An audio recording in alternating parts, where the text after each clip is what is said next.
Ever wondered why Epic Games, the creators of Fortnite, didn't have their own app store on iOS? Well, it all began when Apple initially refused to allow Epic Games to establish their own app store on iOS. This decision was heavily rooted in Apple's desire to maintain control over in-app purchases, a domain they've tightly reigned over for years. Epic Games, however, was not content to play by these rules. They boldly challenged the status quo, questioning Apple's control over in-app purchases. In a parallel event, Epic Games also took on tech giant Google, launching a lawsuit in 2023, accusing Google of maintaining an illegal monopoly. This legal battle resulted in a verdict that found Google guilty, giving Epic Games the green light to create their own app store on Android. This was a significant win for Epic Games, setting a precedent for their ongoing battle with Apple.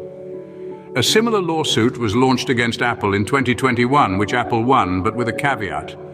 They were ordered to allow apps to offer alternative payment options. But the tides of digital power are ever-changing, and Epic Games was not about to back down. In the digital world, power struggles often find their battleground in the courtroom.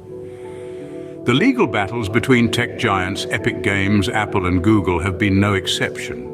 These courtroom clashes have been fueled by the contentious issue of in-app purchases, and they've had some serious implications for the industry. To take you back, in 2021, Apple found itself in the legal crosshairs, challenged by Epic Games. Apple emerged victorious, but not without a catch. They were ordered to allow apps to provide alternative payment options. This ruling was a significant chink in the armor of Apple's control over its App Store. Fast forward to 2023, and it was Google's turn in the hot seat.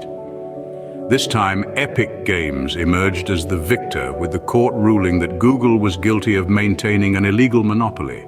This victory was a stepping stone for Epic Games, boosting its plans to create its own app store on Android. With these legal battles setting the stage, a major shift was on the horizon.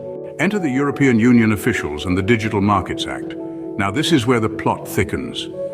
The Digital Markets Act, an initiative by the European Commission, is designed to promote a fair and competitive digital market.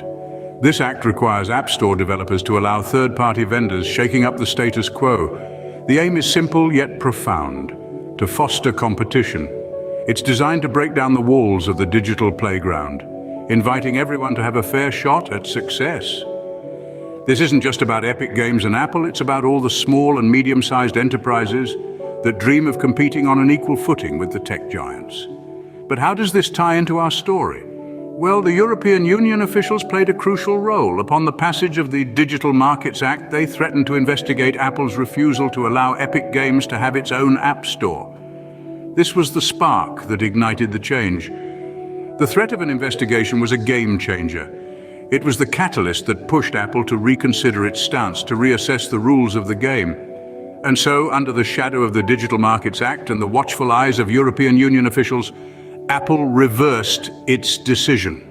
But what does this mean for Epic Games? It's a victory, a beacon of hope in their long-standing battle against the tech giants. Epic Games, known for its popular game Fortnite, will now be allowed to have its own app store on iOS in Europe. This is a significant step forward, not just for Epic Games, but for all developers striving for a level playing field in the digital market. It's a testament to the power of legislation and the importance of competition in shaping the digital landscape. It's a reminder that even the most powerful entities can be challenged, that the rules of the game can indeed be changed. And so the digital landscape shifts once again, opening new doors for competition and innovation.